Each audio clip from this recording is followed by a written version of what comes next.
ओम नमः सदेव्य। ओम नमः सदेव्य। ओम नमः सदेव्य। मंगलम भगवान मीरो मंगलम गौतम मुनि मंगलम कुंद कुंदाद्यो जैन धर्मोस्तु मंगलम सर्वमंगल मांगल्यम सर्वकल्याणकारकम प्रधानम सर्वधर्माणां जैनं जयतु शासनम जैनं जयतु शासनम जीवमजीवं नव्यं जिनवरवसेन जैननीदितं देविन्द्रविन्दबन्धं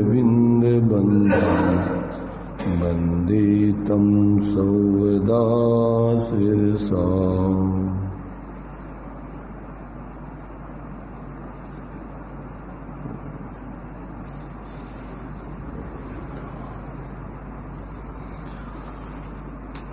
चर्चा अपनी गाथा 35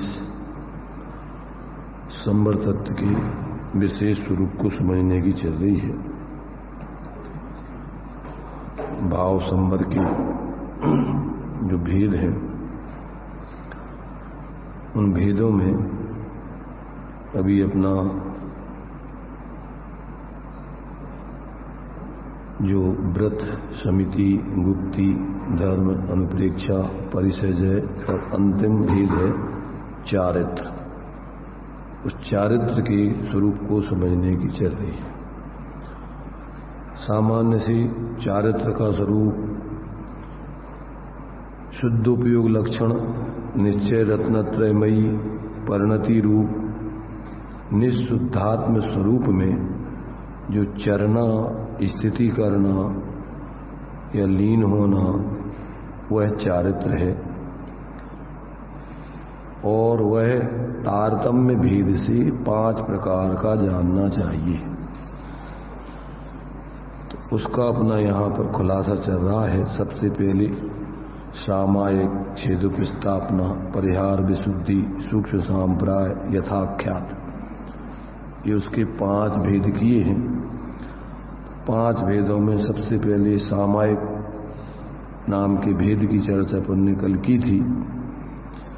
इसमें इन्होंने 5 भेदों में क्या शब्द डाला है कि वह तारतम्य भेद से 5 प्रकार का है। माने तारतम्य का अर्थ होता है उस चारित्र की बीतरागता में गुणस्थान प्रमाण हीनाधिकता पाई जाएगी, क्योंकि इन 5 प्रकार के चारित्र को 6वें गुणस्थान से लेके 14वें गुणस्थान तक सिद्ध करना है। तो 6वें गुणस्थान में मूल में तो 3 चौकड़ी कसाय के अभावजन्य बीतरागता सभी चारित्रों में पाई जाएगी। अब आगे आगे आगे आगे जो कसायों का क्रम से मंदोदय है संजलन का, और अंदर में उसकी विशुद्धता बढ़ती जाएगी, क्रम से संजलन का अभाव भी हो जाएगा। और फिर 10वें गुणस्थान में मात्र सूक्ष्म लोभ रहेगा, और आगे जाकर के उपशांत मोह, क्षीण मोह होकर फिर संयोग केवली दशा प्राप्त हो जाएगी। उसमें मात्र योग रह जाएंगे।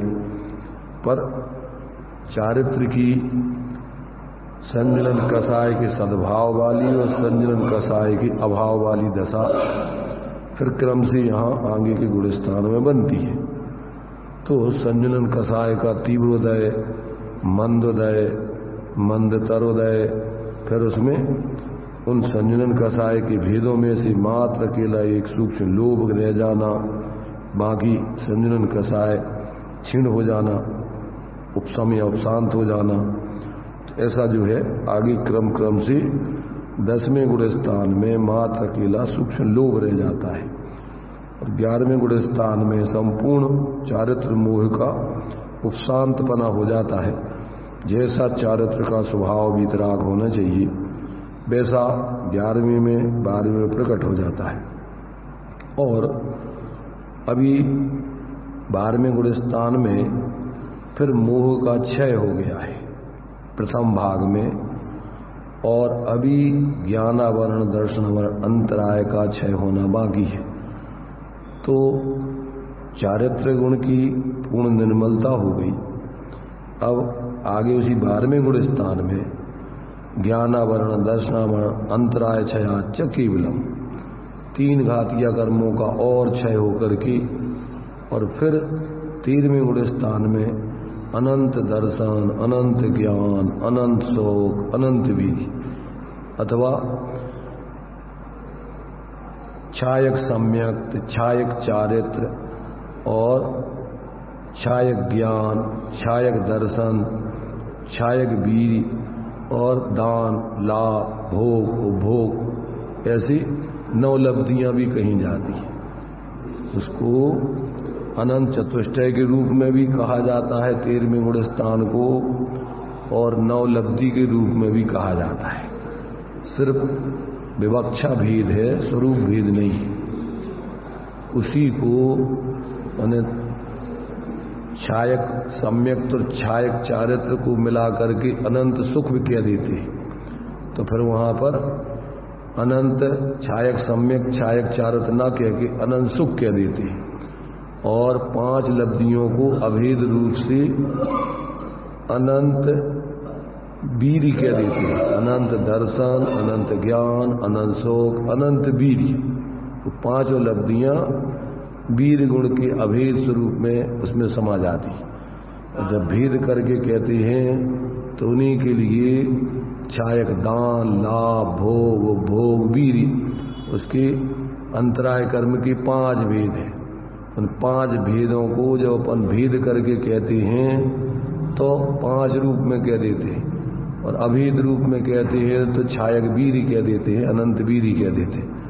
एक ही बात है। जैसे मोह के 2 भेद कर देते, दर्शन मोह, चारित्र मोह।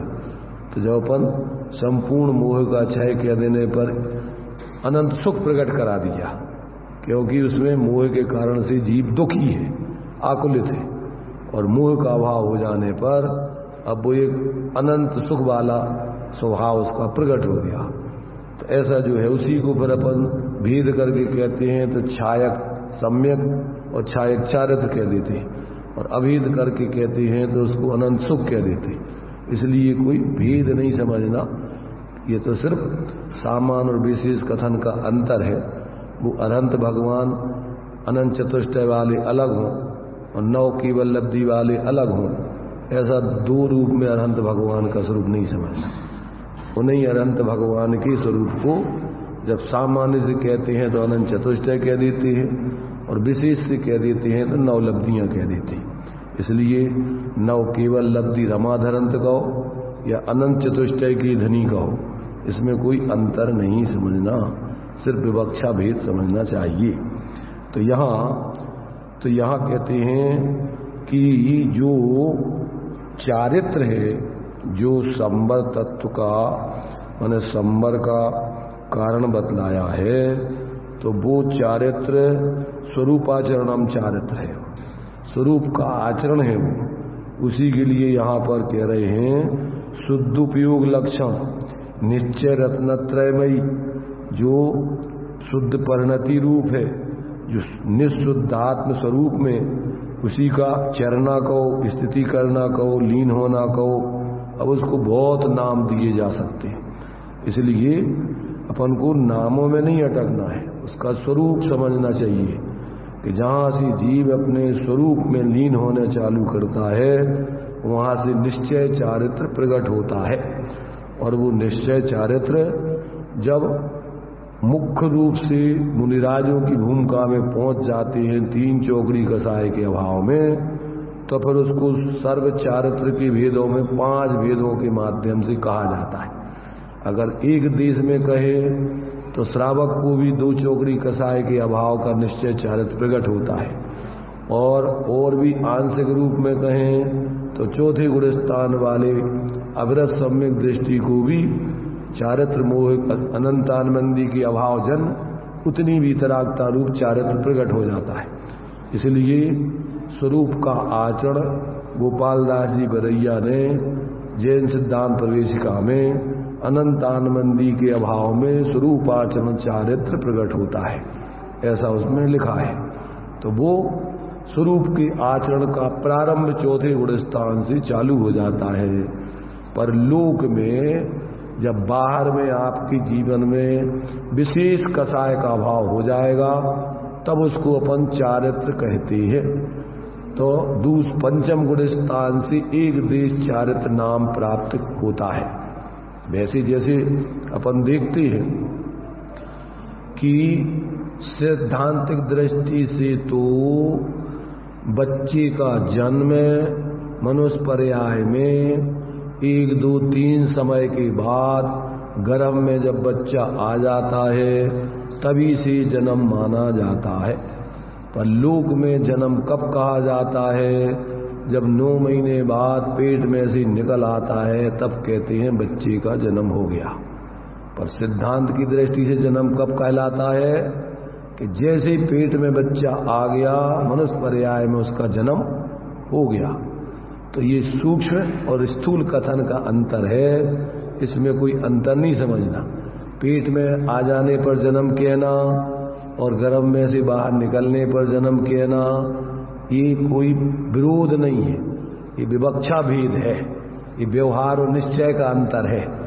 व्यवहार में जब पेट में से निकल आता है जब कहा जाता है, और निश्चय से जब गर्भ में आ जाता है तभी से जीव का जन्म कहा जाता है। 1, 2, 3 समय तक अनाहारक, और जैसे ही उसने जिस पर्याय में पहुंच गया वहां उसका जन्म कहा जाता है। इसलिए यहाँ पर भी धर्म के क्षेत्र में स्थूल और सूक्ष्म कथन की दृष्टि से ये सब भेद समझना। तो यहाँ अपने लिए अनंतानंदी कषाय को 2 मुखी माना है। तो चारित्र का भी विघात करती है और सम्यक का भी होने में बाधक है। तो जो जीव सम्यक दृष्टि होता है तो वो मिथ्यात के साथ अनंतानंदी कषाय के अभाव पूर्वक होता है। और यदि अनंतानंदी का जिसको सम्यक हो जाए और अनंतानंदी का उदय आ जाए तो वो जीव सम्यक से च्युत हो जाता है।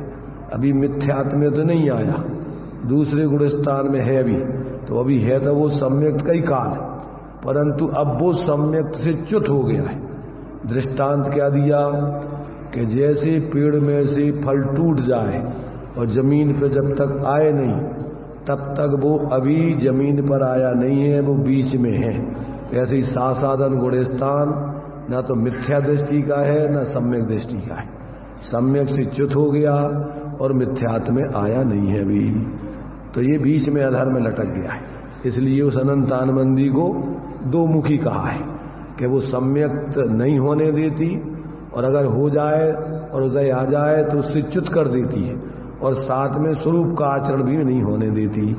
तो ऐसा उस अनंतानंदी कषाय से स्वरूप की किंचित मात्र भी स्थिरता नहीं बनती, और श्रद्धान से भी व्यक्ति च्युत हो जाता है, अथवा श्रद्धान को नहीं होने देती अगर वो उदय रहे तो। ऐसा जो है अपने लिए सूक्ष्म रीति से उसके स्वरूप का विचार करके कहाँ कौन सी विवक्षा से क्या कथन चल रहा है ये अपन को समझना चाहिए। जैसे अनाचारी देव ने समय सार जी में दूसरे गुण स्थान से एक देश जिन संज्ञा लागू की है कि जिन किसे कहते हैं जहाँ से मोह राग देश जीतना चालू जीव करता है वहाँ से जीव जिन कहलाता है। तो दूसरे गुण स्थान में भी अभी मिथ्यात को जीत रखा है, अभी मिथ्यात का उदय नहीं है, तो वहाँ भी वो जीव क्या है, आंशिक रूप में उसकी अभी विशुद्धि चल रही है। मिथ्यात जैसी मलिनता नहीं है, जैसी पहले गुण स्थान में मलिनता है वैसी मलिनता दूसरे गुण स्थान में नहीं है। तीसरे गुण स्थान में फिर और दूसरे प्रकार की मलिनता है। माने वहाँ पर जो मिथ्यात्व की 3 प्रकृतियां हैं उनमें से सम्यक प्रकृति मिथ्यात्, सम्यक मिथ्यात् प्रकृति और मिथ्यात् प्रकृति। तो सम्यक मिथ्यात् प्रकृति का उदय आ जाने पर तीसरा गुणस्थान बनता है। तो कुछ सम्यक और कुछ मिथ्यात्, तो वहां पर भी अनंतानबंदी का उदय है नहीं, तो उतनी प्रकृतियों का माने 16 प्रकृतियां तो बनती नहीं मिथ्यात् संबंधी और अनंतानबंदी वाली, और मिथ्यात्व का उदय नहीं है, इसलिए सम्यक मिथ्यात् से बंध बिल्कुल नहीं होता है। उदय आ गया तो परिणामों में मलिनता तो आ जाती है और वो बंध का कारण नहीं है। इसलिए 41 प्रकृतियों का बंध संवर जैसे चौथे गुणस्थान में है, वैसे ही तीसरे गुणस्थान में भी अभी 41 प्रकृतियों का ही संवर बना रहता है। वहां अभी बंध माने सम्यक्त में जो 41 प्रकृतियां नहीं बनती, उतनी प्रकृतियां अभी भी तीसरे में नहीं बन रही। तो वहां पर भी जो है दूसरे गुणस्थान से ज्यादा विशुद्धता है, और चौथे गुणस्थान में फिर मिथ्यात्व अनंतानबंदी के अभावजन शुद्धता प्रकट हो गई है। तो इसलिए आगे आगे जीवन में जो जीव के जो शुद्धि, स्वाभाविक शुद्धि प्रकट होने चाहिए, वो प्रकट होती जाती है। तो तारतम्यता शुद्धि का सामान्य कथन करेंगे तो तारतम्य रूप माने जितनी जितनी शुद्धि आत्मा में प्रकट होती जाए, उतनी उतनी वीतरागता जीवन में आती है। वो निश्चय चारित्र है। जितना जितना कसाय के अभाव जन, मंद कसाय नहीं, 9वें गिरवेक तक जाने वाले मिथ्या दृष्टियों की बिल्कुल भी शुद्धि नहीं, बिल्कुल भी निश्चय चारित्र नहीं, उनकी तो पूरी प्रकृतियों का आश्रयबंध चल रहा है। परंतु जो दूसरा गुणस्थान, तीसरा गुणस्थान, चौथा गुणस्थान, इनमें वीतरागता प्रकट हो गई। माने कितनी, तो जितनी जितनी अशुद्धि का अभाव है, जितने जितने उस प्रकार के परिणाम उस जाति के नहीं हो रहे हैं, अपना स्वाभाविक परिणमन हो रहा है, उतनी उतनी वीतरागता वहां से चालू हो जाती। तो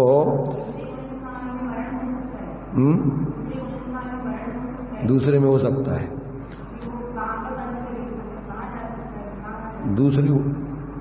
दूसरे गुणस्थान वाले जीव को अपने लिए करणानियों को बतलाया है कि वो कहाँ कहाँ जा सकता है, उसका भी विधान है। वो दुर्गति, ज्यादा दुर्गति का पात्र नहीं होता है। उसकी जो है अभी आयु कहाँ की बंदी है उसके लिए, अब वो आगे उसको देखना पड़ेगा। वो जो है ज्यादा उसके लिए अभी हीन आयु का बंद ऐसा नहीं होता है, जो मिथ्या दृष्टि को होकर के बंद होता है, उस प्रकार से वहां नहीं जाएगा। ऐसे उसके अलग अलग स्थान दिए हुए हैं, तो वो करणानुयोग के आधार से उसको देख के बताना पड़ेगा। हाँ, उसका नियम है कि जाकर के नियम से मिथ्यात्व में ही आएगा। वो दूसरे गुणस्थान वाला मिथ्यात्व में ही आएगा, ये तो पक्का है। सबका अंतर्महुत है, दूसरे का भी अंतर्महुत है, तीसरे का भी है। और दूसरे का तो कम से कम एक समय है, पर तीसरे का तो अंतर्मुहूर्त ही है, एक समय नहीं है। तो तीसरे वाला तो ऊपर भी चढ़ सकता है, पर दूसरे वाला तो नियम से नीचे ही गिरेगा। कम से कम एक समय, ज्यादा है ज्यादा 6 आवली काल। तो दूसरे गुणस्थान का सबसे कम काल है सब गुणस्थानों में। जितने भी गुणस्थान हैं उनका तो सबका अंतर्मुहूर्त से कम काल नहीं है, कम से कम में। तो इसका सबसे कम अगर काल है तो एक समय का, ज्यादा है ज्यादा 6 आवली काल। तो ये जो है बाकी गुणस्थानों का, जैसे 6वें गुणस्थान से लेके 12वें गुणस्थान तक के, तो सब गुणस्थानों का काल अंतर्मुहूर्ती है, जघन्य और उत्कृष्ट। अंतर्मुहूर्त से न ज्यादा है न कम है उनमें। घटता हुआ अंतर्मुहूर्त है, पर अंतर्मुहूर्ती है, न ज्यादा है न कम है। तो 6वां गुणस्थान भी अंतर्मुहूर्त का, उससे ज्यादा उसमें नहीं टिकता है। 7वां गुणस्थान भी अंतर्मुहूर्त का, 8वां गुणस्थान भी अंतर्मुहूर्त का, 9वां गुणस्थान भी अंतर्मुहूर्त का, 10वां गुणस्थान भी अंतर्मुहूर्त का, 11वां गुणस्थान भी अंतर्मुहूर्त का, 12वां गुणस्थान भी अंतर्मुहूर्त का। 13वें गुणस्थान में जघन्य काल अंतर्मुहूर्त भी हो सकता है। उत्कृष्ट काल 8 वर्ष कुछ अधिक 1 कोटि पूर्व तक रह सकता है। भरत जी, जो मोक्ष हुआ तो उसी अंतर्मुहूर्त में केवल ज्ञान हुआ था कि मोक्ष भी हो गया? केवल ज्ञान। तो ये जो है ऐसा अपने लिए इनका शास्त्रों में जो कथन है वो सामान्य और विशेष कथन का अंतर समझना चाहिए। कौन सा कथन अपने लिए सामान्य है, कौन सा विशेष है। तो ये चारित्र को सामान्य से तो अपन ने 5 प्रकार के 4 संवर के कारणों में चारित्र को एक चारित्र नाम दिया है। 5 जो अपने लिए 7 हेतु बतलाए हैं, तो उसमें व्रत, समिति, गुप्ती, धर्म, अनुप्रेक्षा, परिचय, जय और चारित्र। तो सामान्य से अपन ने चारित्र कह दिया। फिर उस चारित्र के अपन ने फिर कितने भेद कर दिए? 5 कर दिए। और 5 के भी फिर अंतर भेद बहुत है। फिर अपन को सामायिक और छेदोपस्थापना में 4 गुण स्थान है। सामायिक में 6वां, 7वां, 8वां, 9वां, तो उसमें भी बहुत भेद है। और इसी प्रकार छेदोपस्थापना में भी 6वां, 7वां, 8वां, 9वां, अब उनमें भी बहुत अंतर है। इसलिए अपन को उसमें भी अपन ने सामान्य से छेदोपस्थापना कह दी। आगे आगे आगे 6वें से 7वें से 8वें से 9वें में सब में आगे आगे विशुद्धता बढ़ती जाती है। तो ये जो है बराबर अपन को सामान्य और विशेष कथन का अंतर समझना। और परिहार विशुद्धि संयम 6वें 7वें गुण स्थान में है। इसके 2 ही गुण स्थान है। पर उसमें शुद्धि भी, उसमें भी विशेष शुद्धि है। क्योंकि 30 वर्ष तक जो है क्या है, एक सुखपूर्वक पहले घर में रहता है। और 30 वर्ष के बाद करांगे केवली के पादमूल में क्या अध्ययन करता है, इसमें दिया है, देखिए ये दिया है। जो जन्म से 30 वर्ष सुख में व्यतीत करके वर्ष पृथक अर्थात 8 वर्ष तक तीर्थंकर के चरणों में प्रत्याख्यान नामक नमम पूर्व पढ़कर तीनों संध्या कालों के अतिरिक्त समय में प्रतिदिन 2 कोस गमन करता है, उसका नाम है परिहार विशुद्धि चारित्र। तो इसकी शुद्धि इसके चलने, पानी में चल जाए, तंतुओं पे चल जाए, इसके चलने से जीवों का विघात नहीं होता है। इनको चातुर्मास करना आवश्यक नहीं होता है। ये चातुर्मास ना भी करें, विहार करते रहें, तो भी इनके जीवों की हिंसा नहीं होती इनके चलने से। इसमें कह रहे हैं कि प्रतिदिन 2 कोस गमन करता है, तो ये जरूरी है कि गमन करें? एक स्थान पर रुकती नहीं है, जरूरी गमन उनका 2 कोस गमन करके विहार ही करते रहते। तो इसका मतलब चातुर्मास में तो रुक नहीं सकते हो? रुक नहीं सकते का मतलब वही कह रहा है कि उनके लिए चातुर्मास आवश्यक है। भाई तो वो सेठ जी ने जो है वो बरसात में आए थे और रिद्धिधारी मुनिराज थे, चले गए। उनने सोचा चातुर्मास में मुनि तो थे ही नहीं, कहाँ से आ गए, सही मुनि नहीं है, तो उनने आहार नहीं दिया। बाद में फिर जब उनको पता पड़ा तो अंदर में पश्चाताप किया, उनने करे हम समझ नहीं पाए। तो ये जो है इस प्रकार के अपन को क्या क्या परिस्थितियां बनती हैं, कैसे कैसे गुण स्थानों में, ये सबका ज्ञान अपन को होना चाहिए। तो ये अपन को यहाँ पर अभी चारित्र के 5 भेदों में सामायिक का जो कथन, सामायिक चारित्र, सामायिक चारित्र का स्वरूप अपन ने कल पढ़ा था।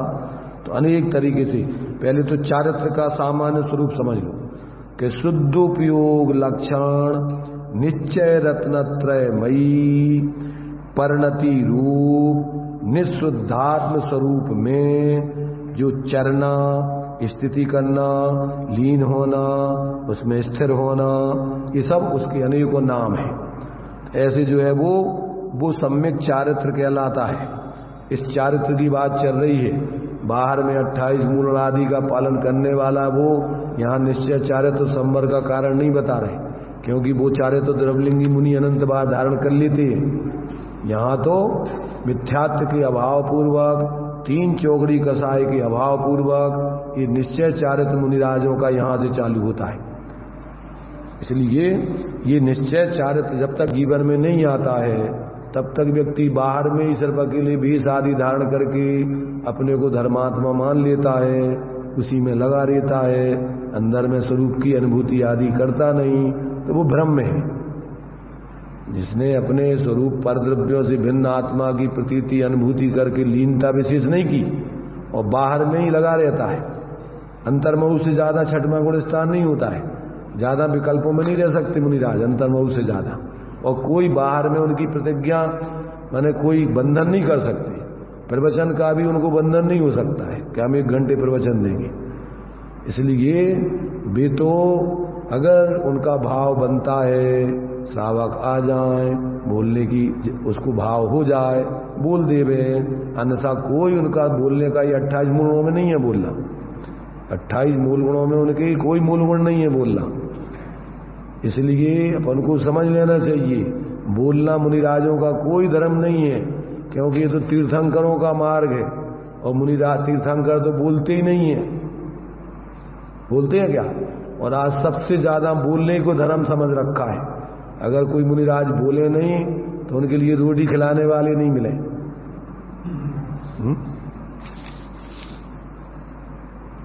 श्रावक भोले समझते नहीं कुछ भी, बाहर के सिर्फ अकेले प्रवर्तन से ही धर्म मानते हैं। मूल धर्म तो स्वाश्रित है, उसमें बोलना चालना कुछ है ही नहीं, उसमें तो हिलना डुलना भी नहीं है, उसमें तो निष्क्रिय स्वरूप की साधना है। इसलिए जो लोग सच्चे धर्म के स्वरूप को नहीं समझते वो बहुत भ्रम में रहते हैं और वो सच्चे धर्मात्माओं को परख भी नहीं पाते। इसलिए अपन को मूल में धर्म का स्वरूप जब तक अपन नहीं समझेंगे तब तक स्वयं भ्रम में रहेंगे और दूसरों को भी भ्रम में रखेंगे। इसलिए मुनिराजों के लिए बोलने का कोई नियम नहीं है, क्योंकि ये तो तीर्थंकरों का मार्ग है। अगर मुनिराजों को बोलना जरूरी हो तो सबसे पहले तो तीर्थंकर उन्हीं के आदर्श लेकर चलते हैं। तो तीर्थंकर बोलते हैं क्या? उपदेश ही नहीं देते वो तो। इसलिए उपदेश देना उनका कोई मूल गुण नहीं है। ये तो कदाचित भाव बन जाए थोड़े समय आदि तो बोल दिया, और कोई निश्चित नहीं होता कि हम 1 घंटे बोलेंगे कि आध घंटे के 2 घंटे, तो उनका कोई नियम नहीं, बंधन नहीं। अंदर से जैसी विकल्प खत्म हुआ तो बोलना बंद करके अपने शांत अपने स्वरूप की निर्विकल्पता में चले जाएंगे। इसलिए धर्म तो शुद्धोपयोग रूप है, इस स्वभाषोपयोग रूप तो आपका भूमि का अनुसार निर्विकल्प दशा छदमस्त जीवों की अंतर्मुख से ज्यादा रहती नहीं, तो वे निर्विकल्प से सविकल्प होते ही रहते। तो ये बराबर अपन को जब तक ये मूल स्वरूप नहीं समझेंगे, अब शास्त्र लोग पढ़ते नहीं, समझते नहीं, और पार्टी बना करके हम सही और तुम सही और तुम गलत और हम सही, ये सब उठपटांग वृत्ति करके आपस में लड़ते झगड़ते, और इससे धर्म तो समझते ही नहीं, भी पुण्य भी नहीं होता है। आपस में पर की निंदा करना, अपनी प्रशंसा करना नीच गोत्र के बंध का कारण है। पढ़ा कि नहीं पढ़ा तत्वार्थ में?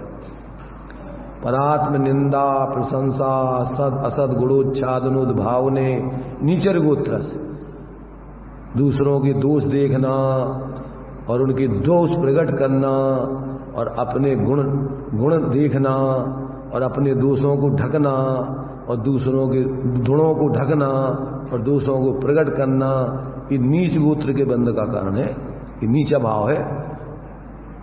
सम्यक दृष्टि तो गुणग्रहण का भाव रहे, न दृष्टि न दोषों पर जा। तो वो तो उनमें अच्छाई देख करके उसमें से जो अच्छाई वो ग्रहण करता है वो भी पहले मोक्ष मार्गी हो। तो ऐसा नहीं अच्छाई है कहीं भी, वैसे दूर से समझ सकते हो, परंतु बाहर में अनुमोदन आदि, जैसे मान लीजिए गलत है कोई, अपन देखते हैं हिंसा आदि करते हैं जो लोग, हिंसा में धर्म मानते हैं, उनमें भी बहुत अच्छाई व्यवहार से होती है। अपन देखो मोहम्मदन धर्म में कितना अनुशासन है, कोई चीज नहीं कर सकता। बिल्कुल एक मत से जब नमाज आदि पढ़ते हैं तो बिल्कुल साफ शांत रहेंगे, परंतु वो तो मां विपरीत बुद्धि वाला, उसकी अपन वो प्रशंसा भी नहीं करना उसकी। इसलिए जहां पर बहुत विपरीत बुराइयां हैं, कुगुरु कुदेव कुधर्म आदि की, उनके सेवकों की, उनकी नहीं प्रशंसा उचरेगा, उचरे मिथ्यात्व का दोष लगता उसमें। तो मिथ्यात्व के आश्रय बंध के कारणों में अपन को तत्वार्थ सूत्र में 5 दोष बतलाए। कौन कौन से? ये तो मिथ्यात्व के यहाँ बंध के कारण है। और उसमें अपने अतिचारों में क्या लेते हैं? नहीं, उनकी प्रशंसा भी नहीं उच्चारना। सम्यक दृष्टि के दोषों में अपन को क्या करना? नहीं प्रशंसा उचरे है। कुगुरु कुदेव कुधर्म उनके सेवक, उनकी प्रशंसा भी नहीं करना। तो ये जब तक व्यक्ति को तत्व का, क्यों कि उससे गृहीत मिथ्यात्व का पोषण होता है। उनकी अपन अच्छाई बताएं लोग उनको उनमें तो ये तो विपरीत, सबसे पहले तो मूल में ही भूल चल रही। इसलिए अपन को जिनको ऐसा तत्व ज्ञान नहीं, आत्मज्ञान नहीं, धर्म के नाम पर विपरीत परिवर्तन कर रहे हैं, तो अपन को उनसे मध्यस्थ रहना, उनके प्रति द्वेष तो नहीं करना, उनके प्रति राग भी नहीं करना, उनको अच्छा नहीं मानना। ऐसा जान के अपन अपनी सम्यक आराधना करने चाहिए। तो ये अपन को संवर के कारणों में ये सम्यक चारित्र है, ध्यान रखना। कौन सा? आत्मा के आश्रय से प्रकट होने वाला शुद्धोपयोग रूप वीतराग चारित्र, ये संवर का कारण है। और जो बाहर में 28 मूल आदि होते हैं, सम्यक दृष्टि के हों तो वो पुण्य बंध का कारण है। और मिथ्यात्व पूर्वक अकेले उन्हीं गुणों की वृत्ति है तो बिल्कुल भी संवर नहीं होता। जो जीव, और उसमें भी अगर निर्दोष आचरण करो तो शुभ मने स्वर्ग आदि जाओगे, उसमें भी यदवा तदवा परिणाम बिगाड़ोगे, उच्छृंखल प्रवृत्ति, तो उसमें पुण्यबंध भी नहीं होता। चरणानुयोग के आधार से 28 गुणों का पालन करें। 63 स्थावर जीवों की हिंसा न कृत न का, सटकाय जीवों की हिंसा से बचें 9 कोटि से। सटकाय जीव न हनते सब विद दरब हिंसा टरी, तब जाकर के उनको पुण्यबंध होता है।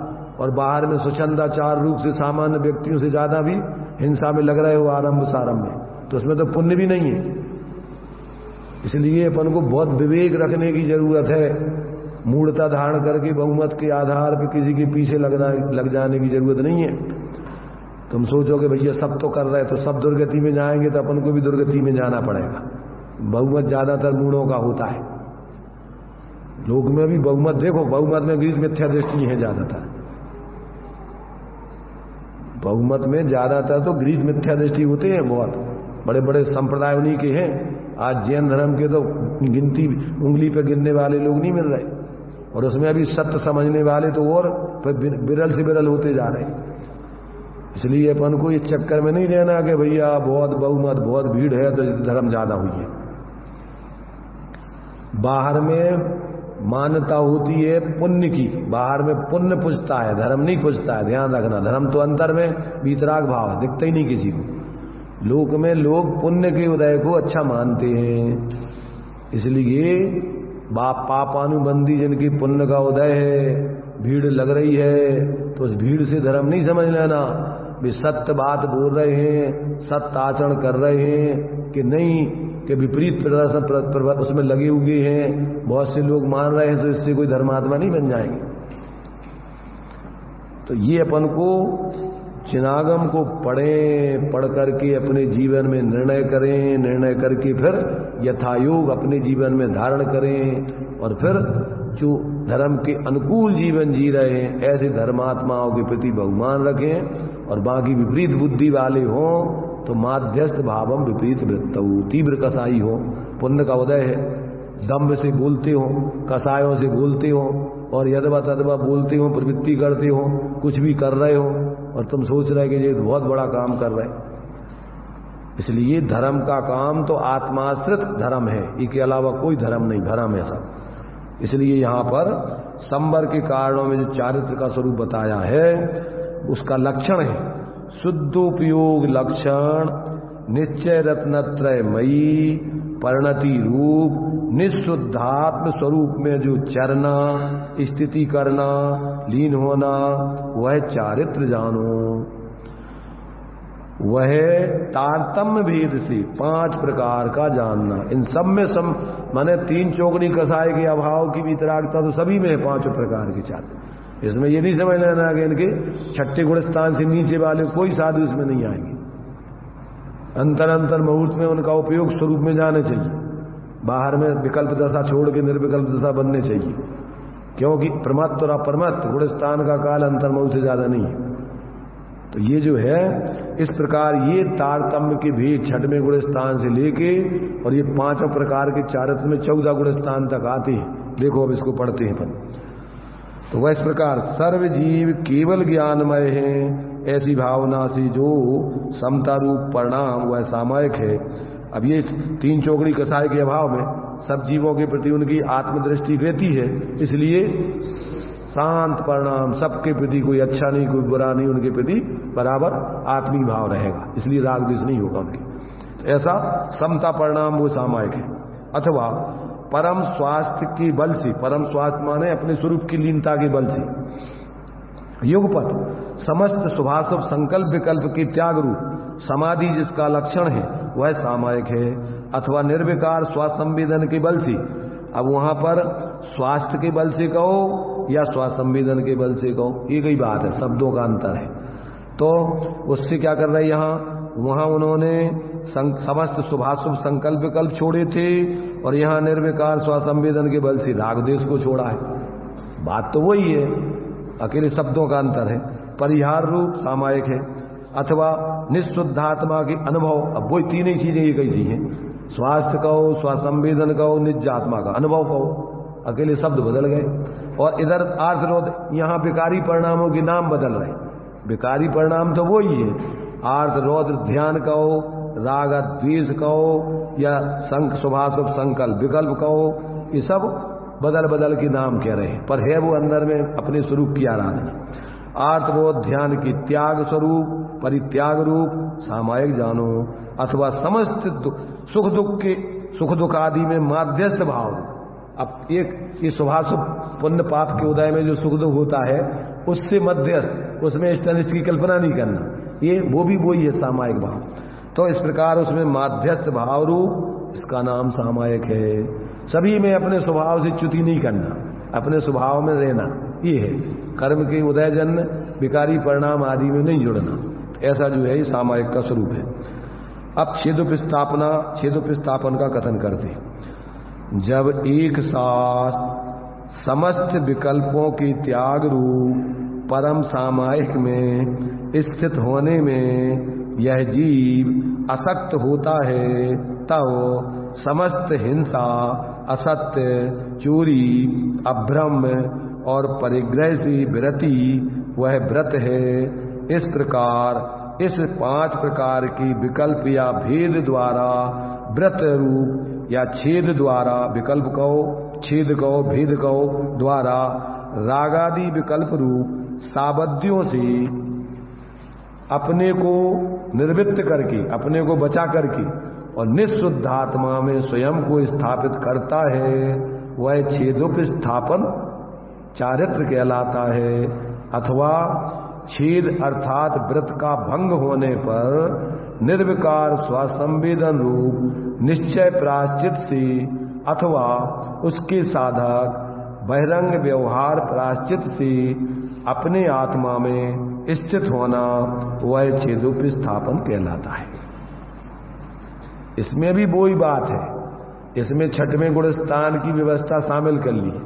जब वो अभेद स्वरूप में इकट्ठे निश्चित स्थिर नहीं रह पा रहे, तो भेद रूप पर 5 महाव्रत आदि में अपने उपयोग को लगाकर 5 पाप आदि से बचते रहना, और फिर अगर उनमें दोष लग जाए तो फिर क्या करना, प्रायश्चित लेकर और फिर अपने शुद्ध उपयोग स्वरूप में चले जाना, उसका नाम है छेदोपस्थापन। छेद हो गया, दोष लग गया, फिर उसका छेद को त्याग करके और फिर अपने स्वरूप में स्थापित हो जाए, उसका नाम छेदोपस्थापन।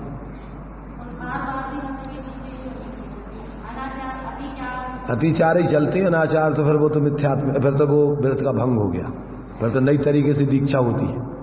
इसलिए अतिचार माने अगर कोई मूल गुणों में दोष लगता है तो उसका प्रायश्चित आदि लेकर और फिर सप्तम गुण स्थान निर्विकल्प स्वरूप में चले जाना, तो ये सब ये अपन को छेदोपस्थापना कहलाता है।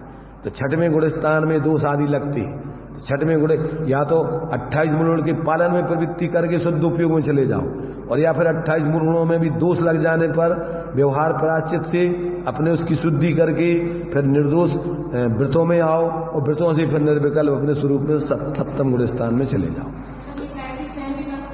मुनिराज से भी कर, हाँ कोई अपने गुरु हो उनसे ले सकते हो, खुद भी अपन कर सकते हो। तो मूल में तो खुद ही को करना है, अपने ज्ञान में आने चाहिए, अरे अपन ने गलती कर दी, और तत्काल उससे निवृत्ति करके और तत्काल जो है निर्दोष होकर के अपने स्वरूप में फिर स्थिर हो जाओ। तो ये जो है इस सब में अपने लिए पूरा क्रम, जैसे मान लीजिए कोई व्यक्ति किसी ने किसी का उधार लिया, उधार लेने वाले व्यक्ति के जैसे मान लीजिए 10,000 रुपया उधार लिए, अब उसके लिए मान लीजिए एक साथ नहीं दे पा रहा है, तो भैया तुम ऐसा करो 2,500 रुपया 4 महीना में चुका देना। तो क्या करना, भी चुकाना तो रुपया ही है, समझ रहे ना। चाहे इकट्ठे दे सको तो 10,000 इकट्ठे दे दो, और एक साथ नहीं दे पा रहे तो उसको खंड खंड करके दो। ऐसे ही आप एक साथ स्वरूप में लीन हो जाओ तो वो तो निश्चय से आपका क्या है, सामायिक हो गई। और उसमें टिक नहीं पा रहे तो विकल्प में आकर के 5 पापों से बचते हुए 28 गुणों का पालन करके और फिर अपने स्वरूप में निर्विकल्प हो जाओ। तो आप विकल्प में आकर के और फिर पापों से बचते हुए और फिर अपने स्वरूप में एकाग्र हो जाओ, तो वो आपका क्या हो गया, सविकल्प से निर्विकल्प, प्रमत्त से अप्रमत्त दशा हो जाएगी। वो निश्चय चारित्र में आपकी स्थिति बन जाएगी। 3 चौकड़ी कसाय के अभाव की वीतरागता तो साथ में चल ही रही है, उतना तो उस पद से नीचे गिरना ही नहीं है। अब ये तो जो प्रकट कसाय है, संजुलन कसाय की तीव्रता और मंदता में ये भेद या क्रम से फिर उसका अभाव होना है, वैसे इसमें अंतर पड़ती है। तो ये अपन को आगे आगे जैसे जैसे जैसे अपनी स्वरूप के बल से इन सबको धीरे धीरे क्षीण करते जाओ तो ये चारित्र बढ़ता जाएगा। तो इस प्रकार से छेदोप स्थापना के 2-3 तरीके से उसके भेद बता दिए। तो क्या कर दिए कि 5 प्रकार की विकल्प, देखो यहाँ पर छेदोप स्थापना में जब एक साथ समस्त विकल्पों की त्याग रूप परम सामायिक में स्थित होने में यह जीव असमर्थ असक्त होता है, तब समस्त हिंसा, असत, चोरी, अभ्रम, परिग्रह से व्रति ये व्रत है।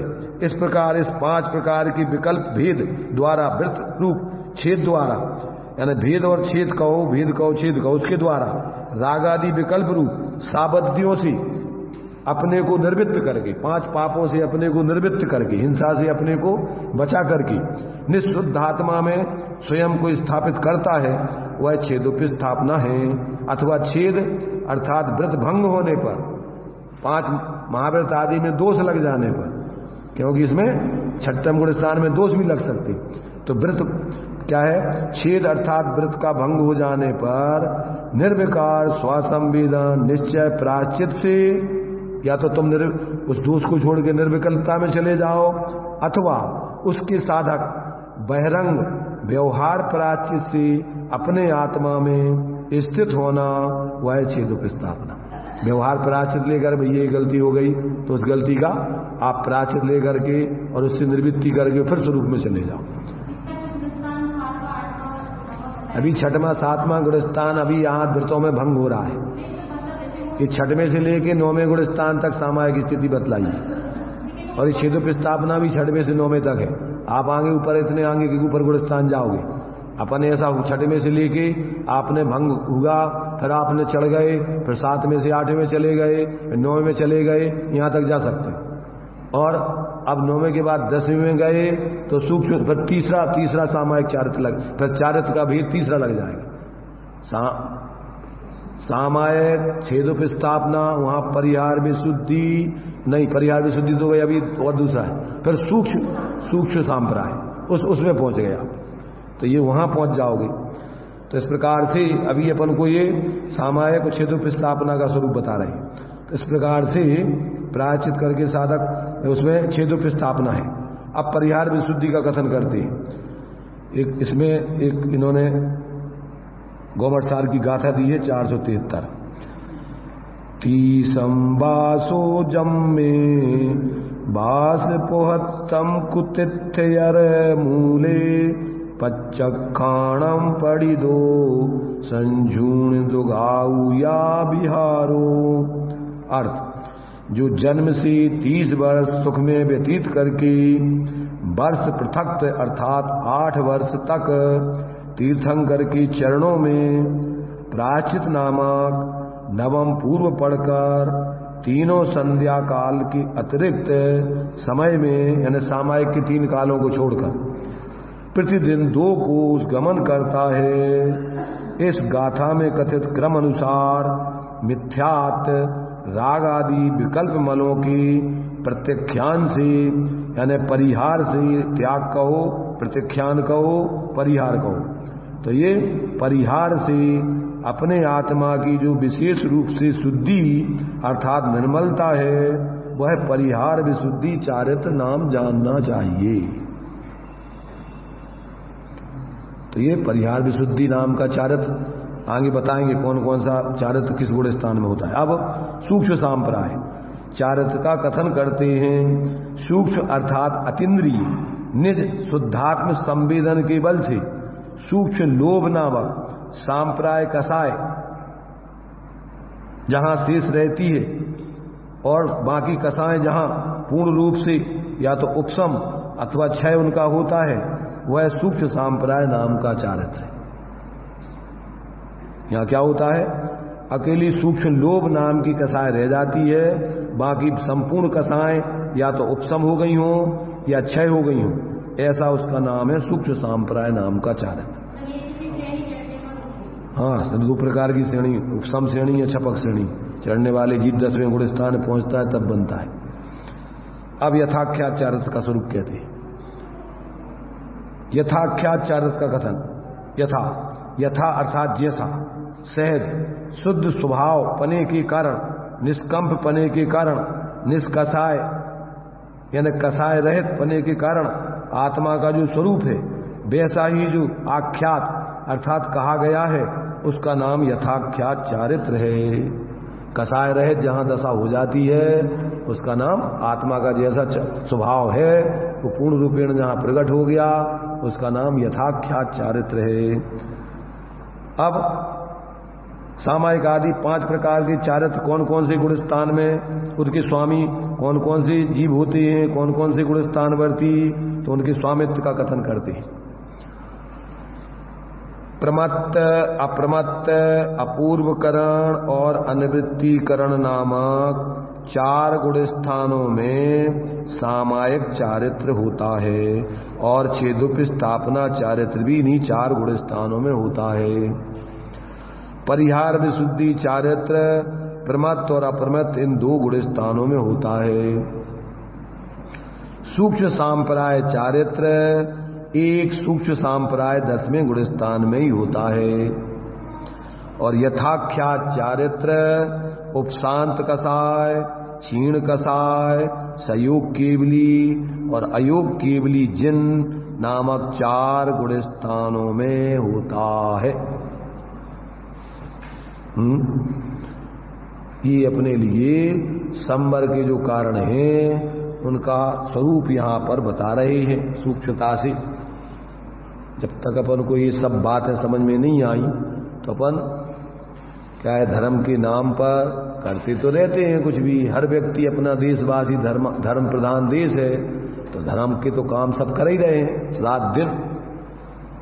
देखो चारों तरफ अभी गरबा चल रहा है रात दिन, धमाधम। कितना धर्म हो रहा है, क्या भाई राम स्वरूप गरबा देखा नहीं देखा, होता है तो वहां तुम्हारे इधर नहीं होता गरबा? होता है। नहीं तो गरबा मैंने देखते तो हो, तुम देखते का मतलब ऐसा नहीं, मतलब दिखाई तो दे जाता है कि गरबा चल रहा है यहाँ, दिख जाता है तुम्हें, है? हाँ, रुचि पूर्वक गए नहीं हूं वहां पर कि ये कोई धर्म है यहाँ पर। तो अब अनेक प्रकार के धर्म के नाम पर रात दिन हिंसा के काम लगे हैं, राग द्वेष के काम लगे हैं, और उसमें लोग क्या मान रहे हैं? धर्म मान रहे हैं। मोदी जी जा रहे हैं, यहाँ के मेंबर वार्ड अध्यक्ष महोदय नगर पालिका जगह जगह उद्घाटन करते हैं। तो मतलब क्या है, समझते ही नहीं है कि धर्म क्या, किस चिड़िया का नाम है। धर्म तो वस्तु का, आत्मा का स्वाभाविक जीवन का नाम धर्म है। आत्मा की खबर नहीं, धर्म भगवान का स्वरूप जानते नहीं, और भगवान के नाम पे रागी द्वेषी देवी देवताओं की कल्पना कर रखी है।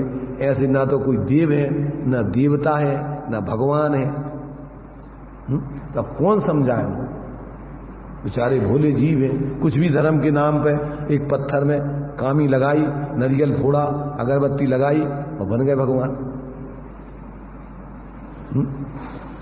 तो मतलब जब तक भगवान माने क्या, भगवान माने ये तो आत्मा की शुद्ध अवस्थाएं हैं, वितराग दशाएं हैं।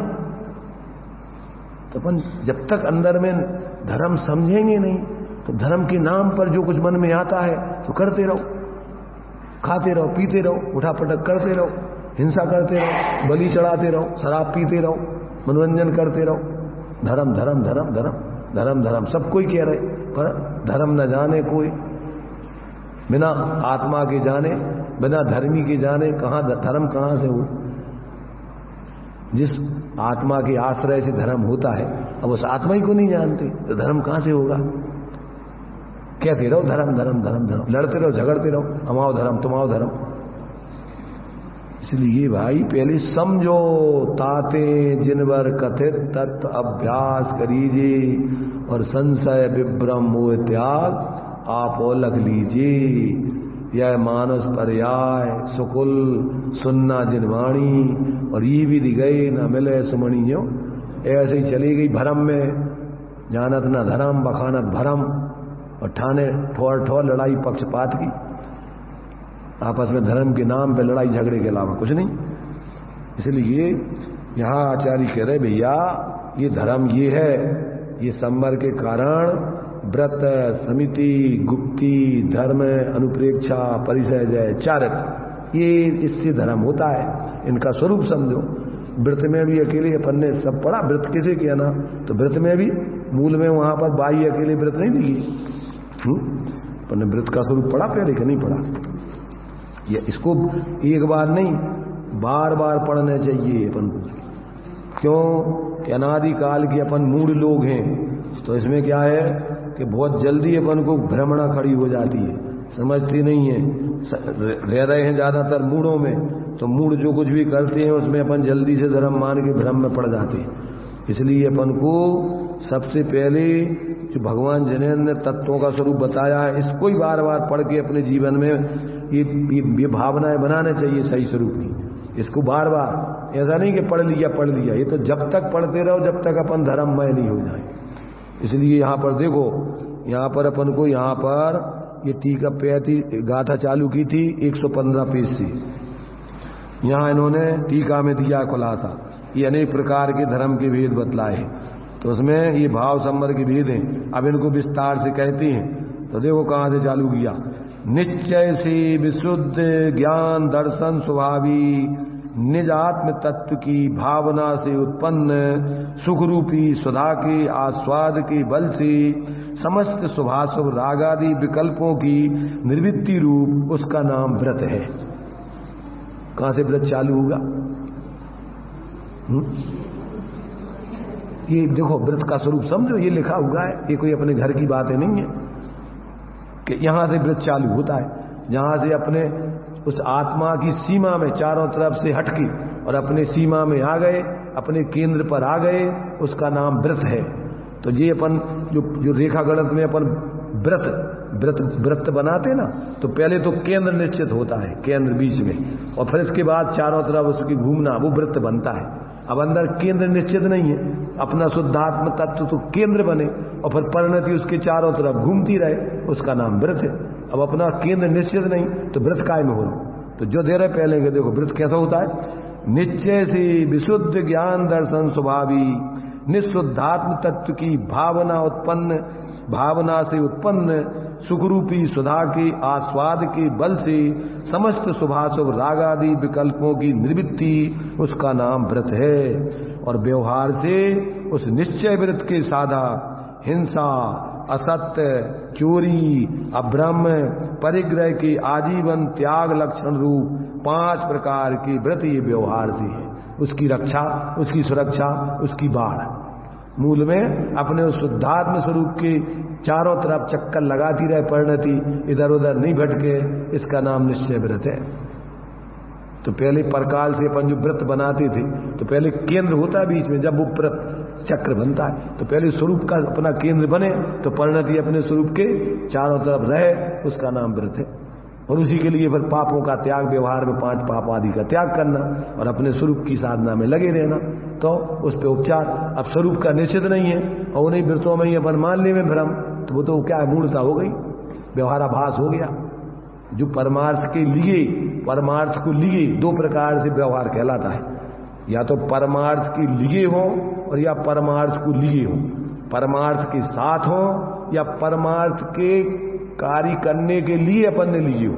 और परमार्थ की सिद्धि करें तो वो व्यवहार नाम पाएगा। तो परमार्थ का पता ही नहीं है और वही में अपन लगे रहो तो वो तो व्यवहार आभास हो गया। वो व्यवहार कराया ले परमार्थ के लिए और परमार्थ को लिए या तो अपने स्वरूप के साथ हो गए अनुभूति की और उतनी तीन चौकड़ी कसाई की अभाव के साथ, और या फिर परमार्थ के लिए अपन ने लिए हो कि इनसे हटके अब अपन स्वरूप की आराधना करेंगे और स्वरूप की आराधना में लगो फिर तो वो व्यवहार तुम्हारा नाम पाएगा। और स्वरूप की आराधना तो करो नहीं, इधर से छोड़ के और दूसरे कामों में लग गए तो वो तो व्यवहार मूर्ता हो गई। परमार्थ के लिए क्या लिए तुमने तो और दूसरे ख्याति लाभ पूजा आदि चाहे धर करे विविध विध देह दाय आत्म अनात्म के ज्ञानहीन ये करनी तन करत छीन ते सब मिथ्याचारित्या।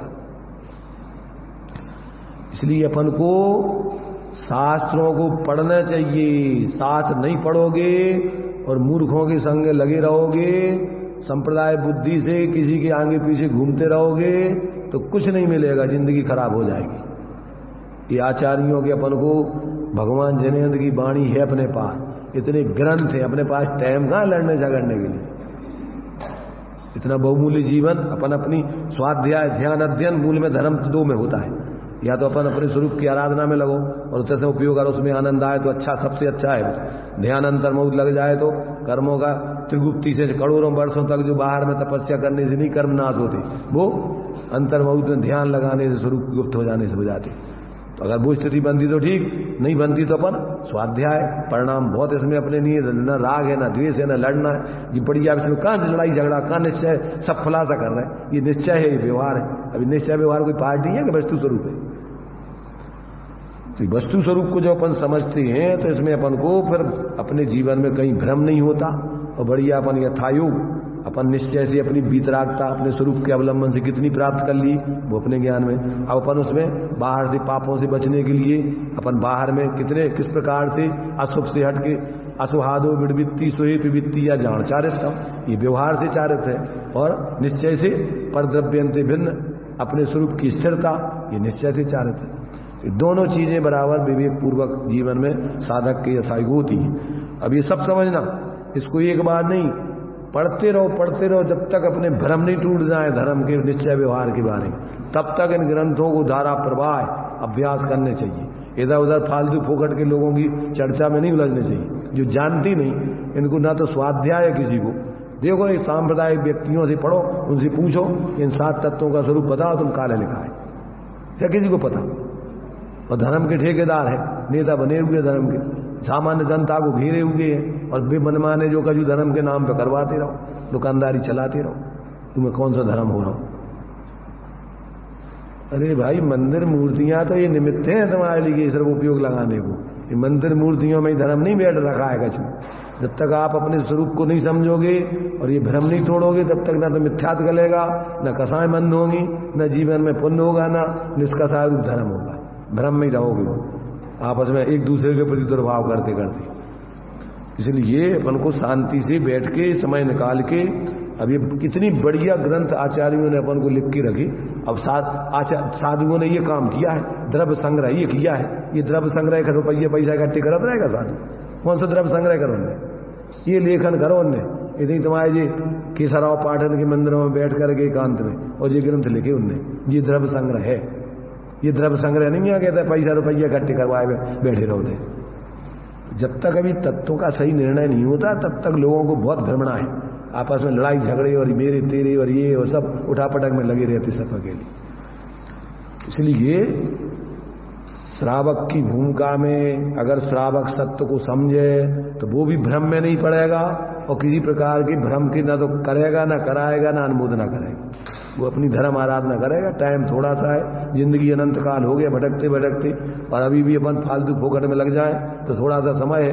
ई विधि गई ना मिले सुमणी जो मिथ्यात्व में चले गए तो आगे कोई पूछने वाला नहीं है भटे के भाव कि कहाँ चले गए। तो अपन पढ़ते ना रूंगन भाग में खाया 10 लक्षण पर्व की पूजन पढ़ते ना, क्या पढ़ते? कौन सी छंद है बोलो?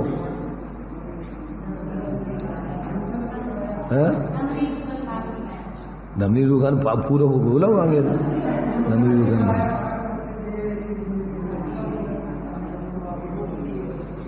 कौन से धर्म के लक्षण के उसमें पूजन में पड़ते हैं? माने अपन को अहंकार आदि करके अगर इस प्रकार से जियोगे तो रूंगन के भाव में बिक जाओगे। दमड़ी रूंगन भाग बिकाया। पहले जो अपन सब्जी खरीदते थे ना तो उसमें तनक से कोथमीर वगैरह, ये क्या बोलते हैं उसको, धनिया मनिया, वही तनक धनिया दे देना। सब्जी ली और तनक तनक मिर्चें दे दो, तनक धनिया ऐसे ही रूंगन में फ्री में डाल देते। तो एक इंद्री बन जाओगे तो रूंगन में बिक जाओगे फ्री में, पैसा भी नहीं मिलेंगे इसके। ये बता रहे हैं कि अगर तुमने जो है दम्भ में जिए, जीतव्य जो बन धन गुमान कहा करे जल बुध बुधा, तो ये बाहर के इस प्रकार के संयोग आदि के पुण्य के उदय का अहंकार नहीं करके और विनम्रता पूर्वक अपने से बड़े साधक हों तो उनकी आराधना करके उनसे धर्म समझे। अन्यथा वेद शास्त्र है अपने पास भगवान जनेन्द्र के, उनको पढ़ के अपने जीवन को उसके अनुकूल ढाले। तो ये जो है ये आपका इस संबर के कारणों में जो अपने लिए 7 प्रकार के भेद बतलाए थे उनमें एक एक की चर्चा बहुत सबसे बड़ा, इस ये 35 गाथा का विस्तार सबसे बड़ा है इसमें, इस द्रव्य संग्रह में। अभी जो है थोड़ा सा अपना विषय इसमें और है भी, जो इसके विरोधी हैं संयम की प्रतिपक्ष का आगे क्रमशाही कथन, मैंने पहला दूसरा तीसरा चौथे आदि गुण स्थानों का भी थोड़ा स्वरूप बताया है और फिर अंत में उपसंहार करके इस 35वीं गाथा को समाप्त किया जाएगा। तो अभी तो अपन ने ये जो संबर के विशेष भाव संबर के कारण है, व्रत, समिति, गुप्ती, धर्म, अनुप्रेक्षा, परिचय, चारित्र, इसका अपन ने विस्तार में ये चर्चा अपन ने कर ली है। अब आगे थोड़ा सा और विषय उसको अपन देखेंगे। अभी अपना टाइम हो गया।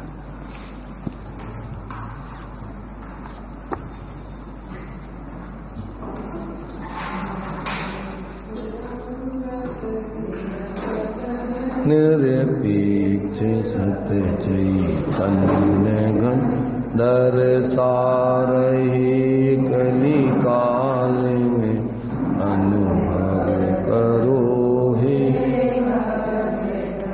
तीर्थंकरो के विरह में यदि ना रहे जिन वचन तो स्वपरहित के करें इस जगत में फिर अज्ञान बस भ्रमति रहे पशु सदा दुख सहे धन धन बेजीव जो जिन वचन सुनने नित करें।